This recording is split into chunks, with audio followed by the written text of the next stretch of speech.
حجاب، میرا سجود بھی حجاب، میرا قیام بھی حجاب، میرا سجود بھی حجاب، لوح بھی تو قلم بھی تو، تیرا وجود کتاب۔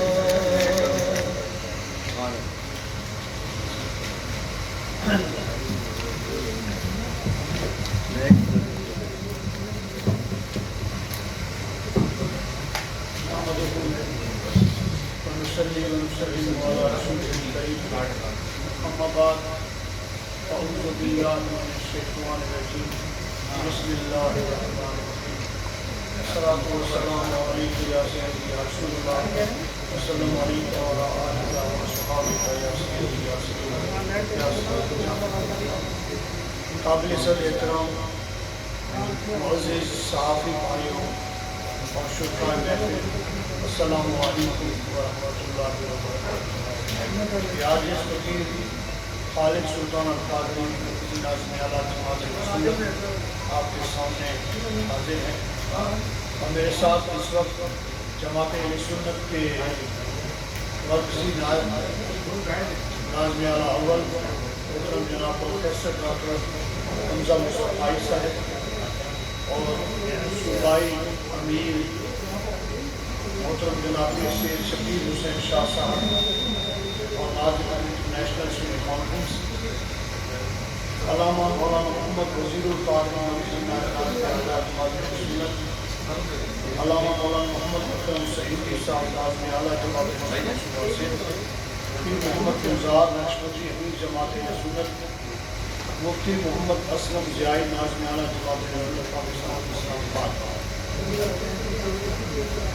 اور مدنی خلیفہ احمد حسن ہاشمی امیر جماعت سنت پاکستان رورل ایریا اسلام آباد، اور محترم جناب راجہ ریاضت حسین نقشبندی ناظم اعلیٰ جماعت سنت پاکستان ضلع اسلام آباد، اور اس کے علاوہ دیگر احباب موجود ہیں۔ ہم آج آپ کے پاس حاضر ہوئے ہیں ایک اہم مشن اور ایک اہم پیغام لے کر، انشاءاللہ تبارک و تعالیٰ اللہ کے فضل و کرم سے کل 15 مئی 2022 کو گلبرگ میں اسلام آباد میں عالمی سنی کانفرنس کا انعقاد کیا جا رہا ہے، جس کا مشن ہے کہ نفرتیں مٹائیں گے، محبتیں بڑھائیں گے۔ اس حوالے سے یقیناً ہم آپ کے شکر گزار ہیں کہ آپ ہماری دعوت پر آمین تشریف لائے، اور یقیناً آپ جانتے ہیں کہ جماعت رسول پاکستان ایک غیر سیاسی نظریاتی مذہبی تنظیم ہے۔ جماعت اہل سنت پاکستان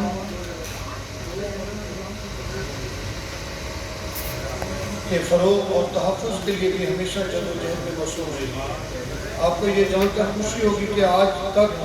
20 سنی کانفرنسیں منعقد ہو چکی ہیں، جن کی تفصیل ہم آپ کو پیش کر رہے ہیں۔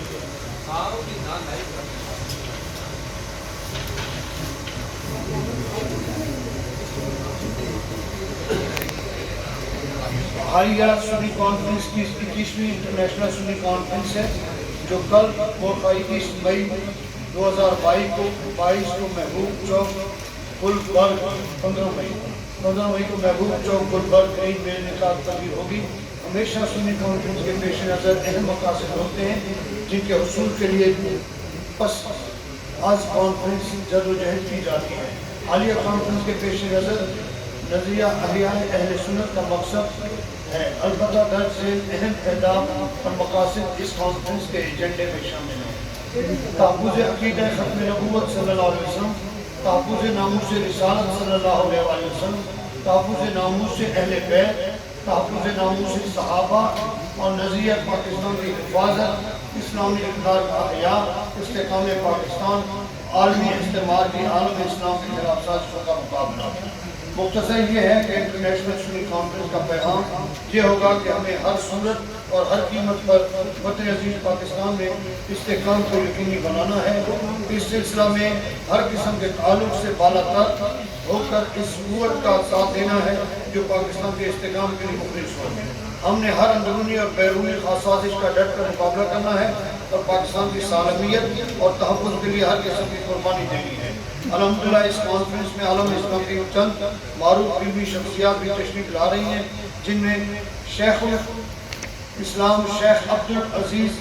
عبدالرزاق اشولہ مدد اللہ علی، ممبر نائجیرین سپریم کونسل برائے اسلامی امور اور 75 سے زائد کتابوں کے مصنف شیخ نور الدین ابراہیم بانی عرفان سینٹر برائے تحقیق و ترقی نائجیریا خاص طور پر قابل ذکر ہے۔ آخر میں عرض ہے کہ 15 مئی کو اسلام آباد منعقدہ انٹرنیشنل سنی کانفرنس اہل سنت اکابرین کی عظیمت ہمت اور شجاعت و حق کی حق گوئی کی داستان اور تاریخ کا سنہری باب ہے۔ 1946 کی آل انڈیا سنی کانفرنس کی وجہ سے تحریک پاکستان کامیابی کے مناظر سے ہمکنار ہوئی۔ اب 15 مئی کو اسلام آباد میں منعقدہ انٹرنیشنل سنی کانفرنس وحدت امت استحکام پاکستان دہشت گردی اور تشدد پسندی کے خاتمے میں اہم کردار ادا کرے گی۔ ہماری آپ سب سے بھی اپیل ہے کہ اس کانفرنس میں شرکت کر کے اس کے پیغام کو عوام تک پہنچا کر اس کو کامیاب بنائیں اور اس کو تاریخ ساز بنائیں۔ میں آپ کا مشکور ہوں اور سنی کانفرنسز جو مختلف اوقات میں اور مختلف علاقوں میں ہوئی تھی، 1897 میں پٹنہ میں سنی کانفرنس، 1925 میں سنی کانفرنس اجمیر شریف میں، 1927 میں سنی کانفرنس پوکھیر میں اور 1928 میں سنی کانفرنس مراد آباد، 1930 آل پارٹی انڈیا سنی کانفرنس بہرحال ضلع مالدو بنگال میں اور 1935 میں آل انڈیا سنی کانفرنس بدایون میں اور 1945 میں سنی کانفرنس مراد آباد یوپی، 1945 سنی کانفرنس صوبہ پنجاب لاہور، 1945 سنی کانفرنس صوبہ دہلی اور 1945 سنی کانفرنس ضلع گجرات، 1945 سنی کانفرنس مبارک پور، 1946 میں سنی کانفرنس مدن پور اور 1940 میں آل انڈیا سنی کانفرنس بنارس میں ہوئی، جس میں تمام اہل سنت کے علماء اور مشائخ نے پوری دنیا کے جتنے بھی برصغیر کے تھے انہوں نے شرکت فرمائی اور انہوں نے یہ کہا تھا کہ ہم پاکستان حاصل کر کے رہیں گے۔ 1970 میں سنی کانفرنس دارالاسلام چوبہ ٹیکسن، 1978 میں سنی کانفرنس قلعہ قاسم باغ ملتان، 1989 میں سنی کانفرنس مصطفیٰ آباد راون اور 1995 میں سنی کانفرنس لاہور گھاٹی دروازہ، 1996 میں سنی کانفرنس مینار پاکستان لاہور، 2000 میں سنی کانفرنس قلعہ قاسم باغ ملتان اور پاکستان سنی کانفرنس آج انٹرنیشنل لیول پر 2008 میں پاکستان سنی کانفرنس راولپنڈی اسٹیڈیم میں منعقد ہوئی اور انشاءاللہ اس طرح تو جو صوبائی کانفرنسیں اور علاقائی سنی کانفرنسیں ہوتی رہی ہیں اور اب جو 15 مئی 2022 کو ایک یادگار انٹرنیشنل سنی کانفرنس ہونے جا رہی ہے وہ کل ہوگی، جس میں آپ کو شرکت کرنے کی دعوت دینے کے لیے ان تمام احباب کے ساتھ یہ فقیر آپ کے پاس حاصل ہوا ہے اور آپ کی خدمت میں گزارش ہے کہ آپ تشریف بھی فرما ہوں گے اور وہاں سنی کانفرنس کے حوالے سے آپ نے کوریج بھی کرنی ہے تاکہ آپ کی طرف سے دیا ہوا پیغام تمام مسلمانوں کو یکجا کر سکے اور عشق و محبت کے پیغام کو عام کر سکے۔ تو آپ لوگ دعوانا الحمدللہ رب العالمین، میں آپ تمام کا بہت بہت مشکور ہوں۔ اس میں دوسرے مسلک کے علماء اکرام کی شرکت کر رہے ہیں؟ اس میں جناب صرف اور صرف مسلک اہل سنت بریلوی عقائد کے ہیں۔ یہ جو عالم اسلام کو درپیش چیلنجز ہیں، اس ٹائم انٹرنیشنل سطح پر عالم اسلام کو مختلف قسم کے چیلنجز درپیش ہیں، تو کیا اس حوالے سے جماعت اہل سنت والجماعت ایک ایسی جماعت ہے جس کے پوری دنیا میں جس کے ماننے والی اور جس سے منسلک لوگ موجود ہیں؟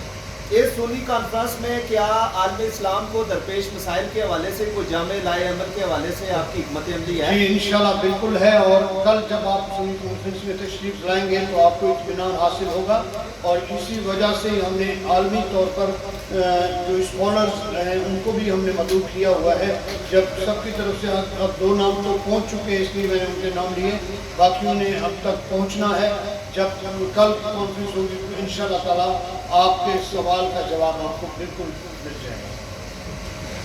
سر یہ بتائیں کہ ٹائمنگ کیا ہے کانفرنس کی؟ ٹائمنگ جناب 10 بجے سے شروع ہوگی اور انشاءاللہ نماز مغرب تک اس دوران آئے گا۔ تو آپ کے کوئی گزرا میں سے بھی کوئی لوگ انوائٹڈ ہیں؟ جناب ہم نے تو پورے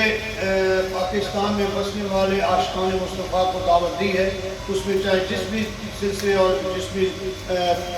علاقے سے تعلق رکھنے والے لوگ ہیں، چاہے وہ بیوروکریٹس ہوں، چاہے وہ منسٹریز میں ہوں، جس کے دل میں محبت ہوگی انشاءاللہ وہ ضرور آئے گا۔ ہم نے دعوتیں سب کو پیش کی ہے۔ سر یہ بھی گزارش فرمائیے گا کیا ناموس رسالت کے حوالے سے اس وقت کیا پھر خدشات پائے جا رہے ہیں،